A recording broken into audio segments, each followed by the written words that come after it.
Hola, buenas tardes. Soy Carlos Fondevila. Agradezco al Grupo CAT la invitación que me permite acompañarlos hoy en esta reunión científica.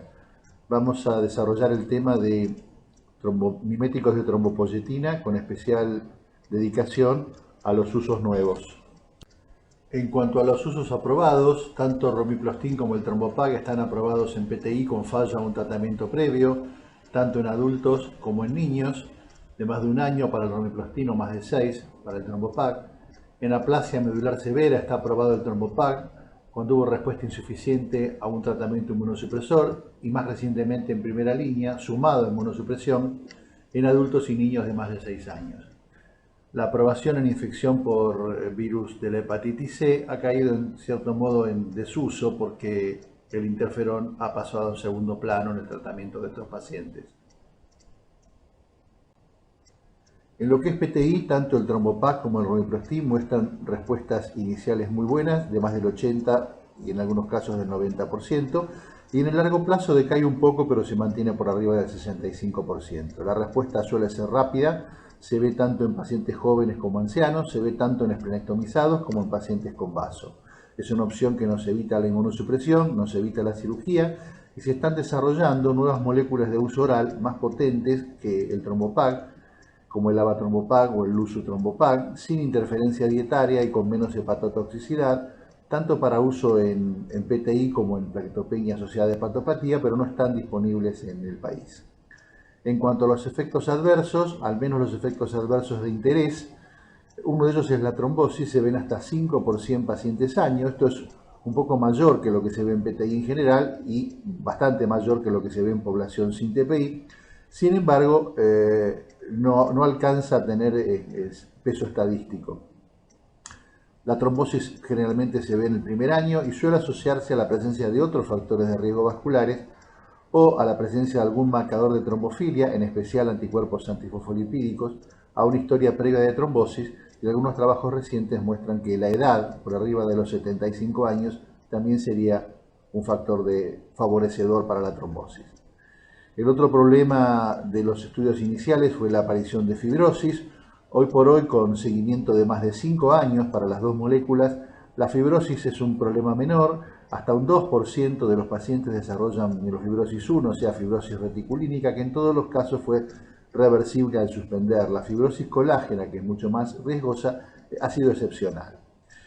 En cuanto a la elevación de las transaminasas o la bilirrubina, se ven aproximadamente un 11% de pacientes tratados con el trombopag y generalmente ha sido reversible o con la disminución de la dosis o con la suspensión transitoria de la droga. Y finalmente las cataratas, que también en un primer momento parecía un problema a tener en cuenta, hoy sabemos que es una situación excepcional y que se relaciona mucho con la edad avanzada y con el uso previo de corticoides. Una característica de estas drogas es la dependencia, en general funcionan mientras uno las administra, esto implica un alto costo para el sistema de salud, sin embargo, hasta un tercio de los pacientes en algún momento de la evolución van a poder suspender, todavía no tenemos una buena identificación de qué paciente al inicio del tratamiento va a ser el que va a poder suspender o no. En cuanto a su lugar en el tratamiento, inicialmente fueron utilizados en casos desahuciados, es decir, cuarta línea, tercera línea, sobre todo en lo que se llama PTI refractaria, es decir, el paciente con síntomas y que ha sido esplenectomizado. Después entraron de lleno en la segunda línea junto con rituximab y esplenectomía. Algunas guías muy recientes los ubican como la mejor opción de primera línea y como vamos a ver en la segunda parte de la charla, también hay trabajos en donde los han avanzado a la primera línea de tratamiento, esto es en enfermedad neodiagnosticada. La otra indicación aprobada para los agonistas es la aplasia medular. Esta enfermedad es un fallo medular primario que se caracteriza por una médula hipocelular con menos de 25% de tejido hemopoyético, el resto es grasa, como vemos en la fotografía, y acompañados por anemia, bicitopenia o pancitopenia. El 80% de estos casos van a ser adquiridos, 2 de cada 3 van a tener causa inmune. Cuando la aplasia es severa, que se define por menos de 200 neutrófilos, el pronóstico es muy malo y el 70% de los pacientes van a estar muertos dentro del año. En esta condición, si su paciente es joven y tiene donante, el tratamiento es el trasplante alogenéico. Si no tiene donante o tiene más de 40 años, el tratamiento es la inmunosupresión con globulina antitimocito y la ciclosporina A. Sin embargo, 2 de cada 3 pacientes o son refractarios, es decir, no responden, o responden y recaen. En esta situación, las opciones históricas eran o repetir la inmunosupresión, reconsiderar el trasplante con un donante alternativo, y han aparecido en escena, en este escenario, los agonistas de trombopoyetina. Tanto el trombopag como romiplostim fueron probados en aplasia refractaria o recurrente. Las dosis son mayores que las dosis conocidas para PTI. En el trombopag se ha intentado hasta 150 miligramos por día. 40% de los pacientes respondieron. El uso prolongado favorece que además de las plaquetas respondan los rojos y los neutrófilos. Y de este modo hasta el 40% de las respuestas van a ser trilinaje. Y sorprendentemente, después de un tiempo de exposición, sobre todo aquellos pacientes que tuvieron una respuesta robusta y sostenida sin altibajos, pudieron suspender el agonista y mantener la remisión. En cuanto al romiplostim, un estudio más reciente que probó distintas dosis mostró 30% de respuestas, pero el grupo que recibió las dosis más altas de 10 microgramos por kilo y por semana tuvo 70% de respuesta. En el largo plazo, esto es un año y hasta 3 años de seguimiento, entre el 30 y el 55% de los pacientes mantuvo la respuesta, y un porcentaje de estas respuestas, sobre todo con las dosis más altas, eran trilinaje. El paso siguiente fue incorporar los agonistas en primera línea. Esto se hizo en un estudio no randomizado con el trombopag, en donde a la rama de tratamiento convencional de inmunosupresión se le agregó el trombopag. Los resultados de este estudio, comparados con los resultados del grupo histórico que está mostrado a la derecha, ve que todas las ramas del trombopag tuvieron más respuesta total y más respuesta completa. En especial, los mejores resultados se obtuvieron en la rama que recibió el trombopag desde el día 1 de la inmunosupresión y por 180 días. En este momento está en marcha un estudio randomizado con el trombopag, en donde una rama recibe inmunosupresión convencional y la otra inmunosupresión más el trombopag. Los estudios preliminares fueron publicados muy recientemente, y tanto a 3 como a 6 meses se ve que la rama que recibe el trombopag ha mostrado sustantivamente mejor respuesta total y respuesta completa. Por otro lado, hay otro estudio en marcha que se llama SOAR, en donde lo que se busca es eliminar el uso de la globulina antitimocito, que es una droga complicada, con toxicidad, difícil de manejar, no dar globulina antitimocito y en su lugar dar el trombopag más ciclosporina como único tratamiento. Bueno, de este estudio todavía no hay resultados. Un problema del uso de estos agonistas en aplasia ha sido la evolución clonal, esto es la aparición de alteraciones citogenéticas no presentes al inicio. En general esto se verificó en los primeros 6 meses después del tratamiento y se vio tanto en pacientes naïves que recibieron en primera línea como en aquellos pacientes refractarios o recaídos a algún ciclo de inmunosupresión. Y se vio tanto con el trombopag como el romiplostim. No podemos saber si la evolución clonal es culpa del agonista o es parte de la historia natural de la enfermedad. Probablemente el estudio RACE nos dé más información al respecto. Vamos a hablar ahora de los nuevos usos. En su mayoría todos estos usos implican indicaciones no aprobadas, al menos en Argentina no está aprobada ninguna de estas indicaciones. Vamos a analizar en primer lugar el uso en PTI reciente. Diferentes estudios con el trombopag y con romiplostim fueron contestes en mostrar que el uso en enfermedad muy temprana mostraba sistemáticamente respuestas mucho más altas que cuando uno utilizaba la enfermedad después de 6 meses o después de un año de tratamiento.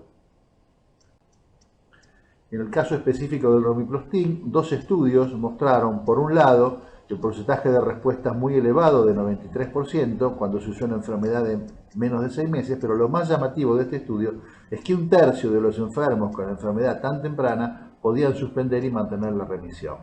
El otro estudio, que es un metaanálisis del Dr. Kutter, si bien no encontró diferencia en el porcentaje de respuesta en aquellos pacientes con enfermedad temprana versus aquellos pacientes que tenían enfermedad de más de un año, sí encontró diferencias importantes y hubo 3 veces más o casi 3 veces más respuestas sostenidas sin tratamiento en los pacientes que fueron tratados tempranamente. Con el trombopag hay varios estudios, en principio les voy a mostrar 3 que muestran exactamente lo mismo, El Trombopag, utilizado desde el inicio de la enfermedad, desde el diagnóstico, acompañado de dexametasona o eventualmente dexametasona y rituximab, y los resultados son muy similares. Un porcentaje de respuesta inicial muy alto, que llega al 100%, y después un porcentaje de respuesta sostenida libre de tratamiento, o sea, la posibilidad de suspender, que fue de 67% a un año en un estudio, 79% a 2 años en otro estudio y 52% a 3 años en un tercer estudio. Evidentemente hay algo en la biología de la enfermedad que hace que sea más sensible al efecto de los agonistas de trombopoyetina cuando uno los utiliza tempranamente. El estudio XPAC en marcha va a comparar en forma randomizada el uso de corticoides convencionales versus el uso de corticoides más el Trombopag en enfermedad recientemente diagnosticada. En cuanto al uso en las trombocitopenias hereditarias, si bien es una patología rara y más bien privativa de centros de derivación, la mayoría de estos pacientes que nos toque ver tendrán que ver con enfermedad de Wiskott-Aldrich o Shwad-Latter, las trombocitopenias ligadas al X. En segundo lugar, en frecuencia, la patología ligada al gen MIH9, luego la que tiene que ver con anquilina 16 y después causas mucho menos frecuentes como el Bernard-Soulier monoalélico, alteraciones en el gen del receptor de trombopoyetina, en el gen de la trombopoyetina misma. En su mayoría, los pacientes tratados tenían alteraciones relacionadas con el MIH9 o con Wiskott-Aldrich y entre el 60 y el 90% mostraron incremento en el recuento. En cuanto a la mejoría del sangrado, se vio un 75 a 100% de los enfermos, en ocasiones con poca relación con el aumento del recuento, lo cual indicaría una mejor calidad de las plaquetas neoformadas. Se recomienda el uso transitorio preprocedimiento en aquellos pacientes aloinmunizados o con historia de reacciones transfusionales en donde no es aconsejable el uso de concentrados de plaquetas. Y también el uso periquimioterapia en pacientes con patología oncológica en donde la plaquetopenia de base dificulta el tratamiento anticáncer durante los meses que estén con tratamiento anticáncer, el uso de estos agonistas. El uso prolongado es excepcional, debe considerarse en una situación caso por caso, por ejemplo, para hacer profilaxis del sangrado frecuente, utilizando en estos casos la menor dosis posible. Se ha utilizado romiplostim en mutaciones del gen de trombopoyetina con fallo medular y también en Wiskott-Aldrich severo mientras se espera el trasplante o que sea no elegible para trasplante.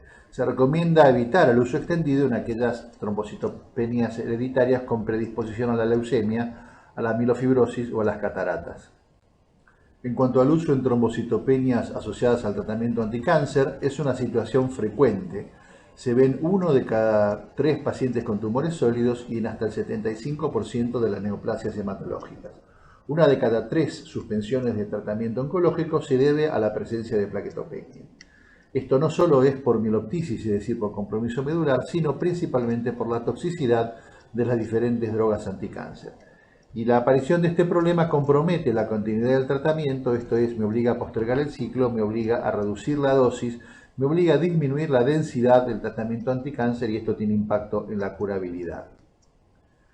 La posibilidad de plaquetopenia es función del tipo tumoral, es muy frecuente en tumores colorectales, también en tumor de pulmón no células pequeñas, así como en cáncer de ovario y en cáncer de mama. Y en esto probablemente tenga que ver el tipo de fármacos involucrados en el tratamiento. Las drogas más frecuentemente relacionadas con plaquetopenia son los platinos, el gemcitabine, los antracíclicos y los taxanos.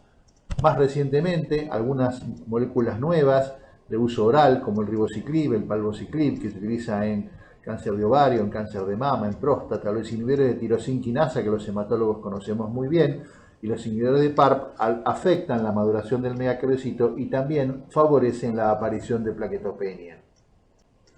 El romiplostim ha sido probado en un estudio randomizado en pacientes con historia de trombocitopenia por quimioterapia. Los resultados han sido muy buenos. El 85% del grupo tratado mostró respuesta plaquetaria versus el 13% del grupo placebo y el 93% del grupo tratado no tuvo que incurrir en nuevas demoras del ciclo ni en reducciones de las dosis subsecuentes de quimioterapia. En la figura de la derecha vemos el grupo tratado en azul. Rápidamente, dentro de las 2 primeras semanas, logró cifras de plaquetas útiles y las mantuvo a lo largo de las semanas siguientes a pesar de la quimioterapia. Por el contrario, el grupo control en rojo no tuvo aumentos significativos, sino hasta que se le permitió cruzar al tratamiento con romiplostim, que es la rama en verde, y rápidamente alcanzaron respuesta. Un trabajo reciente no randomizado con romiplostim mostró claros beneficios en tumores sólidos en cuanto a respuesta plaquetaria, en cuanto a cifras por encima de 100.000, en cuanto a evitar demoras en el ciclo o reducciones en la dosis y en lograr independencia transfusional. En cambio, las respuestas no fueron buenas en el caso del linfoma y mieloma múltiple. Se han identificado predictores de mala respuesta al romiplostim. Son aquellos pacientes que tienen compromiso de médula ósea, que han recibido radioterapia en la pelvis, han sido tratados con temozolomida, y también los pacientes con linfoma o con mieloma. En cuanto al mejor esquema de administración, se vio que una dosis semanal fija, independientemente del día de administración de la quimioterapia, ha mostrado una respuesta consistentemente mejor que la alternativa, que ha sido la administración intraciclo en las semanas off quimio, es decir, las semanas en donde no recibe quimioterapia. El trombopac también se probó en un estudio randomizado 5 días antes de la quimio y 5 días después de la quimio. Mostró un beneficio importante en el tiempo de recuperación de la plaquetopenia, lo bajó a la mitad, por lo menos en el grupo que era tratado con gemcitabina y platino. En cambio, en el grupo que era tratado con gemcitabina y monodroga no hubo una respuesta importante, una diferencia importante.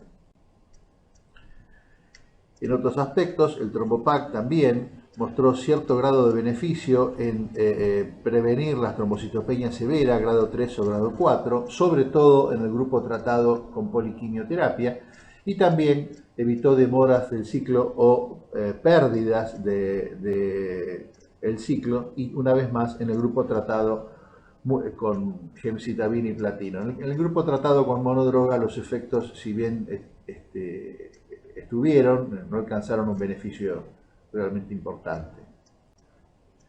En resumen, el romiplostim es eficaz en una dosis semanal, acortando el tiempo de trombocitopenia y disminuyendo las dosis perdidas o las demoras en el ciclo.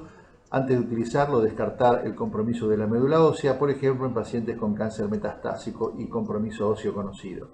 El trombopac mostró beneficio en acortar el tiempo de trombocitopenia en pacientes tratados con esquemas múltiples de gemcitabina y platino, y poco beneficio en el resto de los pacientes.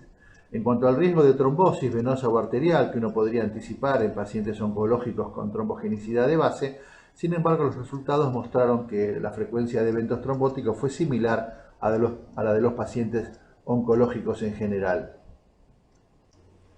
Las mielodisplasias son enfermedades medulares primarias, se caracterizan por una médula hipercelular y con displasia en la serie roja, en la serie mieloide, y como vemos en la fotografía, en los megacariocitos, cursan con anemia, IB o pancitopenia. La trombocitopenia está presente hasta en 80% de los casos, y en un 20% puede ser severa, con sangrado clínico. La evolución natural es hacia el agravamiento de la citopenia y el aumento de blastos.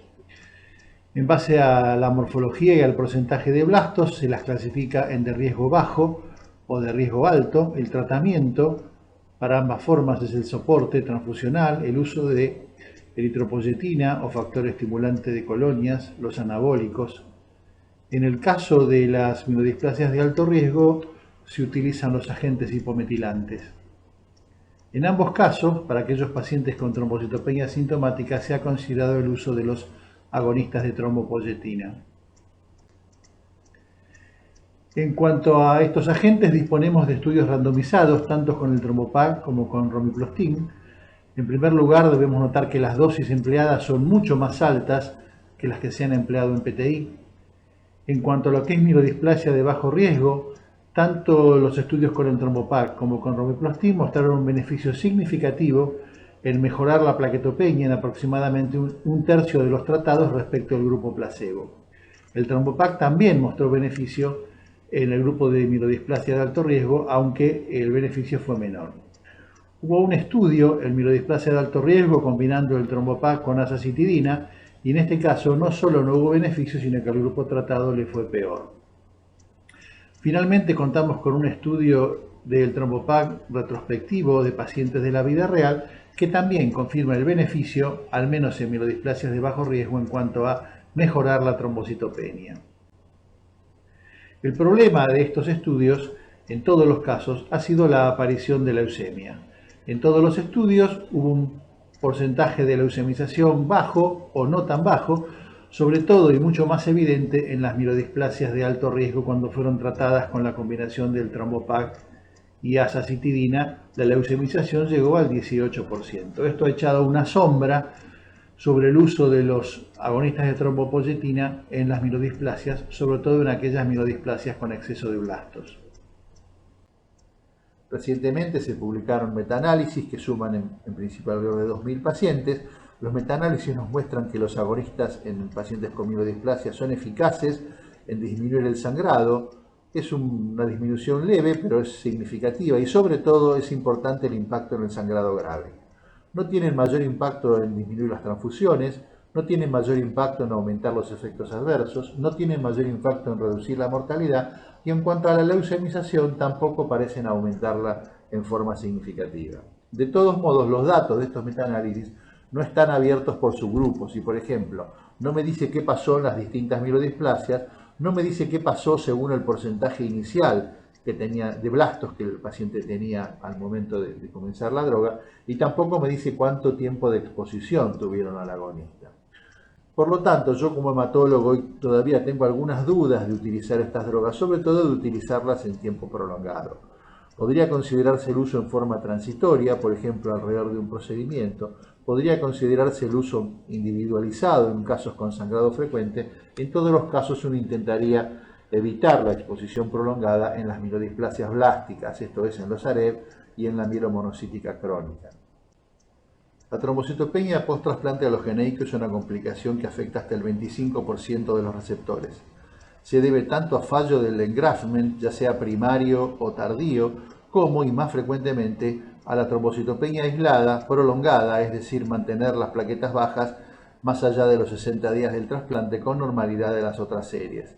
En estos casos la causa puede ser la destrucción inmune, pero más frecuentemente es la alteración en la diferenciación del megacariocito. El manejo histórico han sido las transfusiones, el uso de gamma-globulina, el uso de factores estimulantes de colonia, en ocasiones la reinfusión con un boost de médula ósea o un nuevo trasplante. Los agonistas de trombopoyetina en este contexto han mostrado buenos resultados, tanto en trombocitopenia aislada como en el caso de citopenias múltiples. Entre el 50 y el 70% de los tratados han tenido respuestas entre los 30 y los 60 días. El romiplastin se ha probado en dosis desde 1 microgramo kilo semana con tope en 10.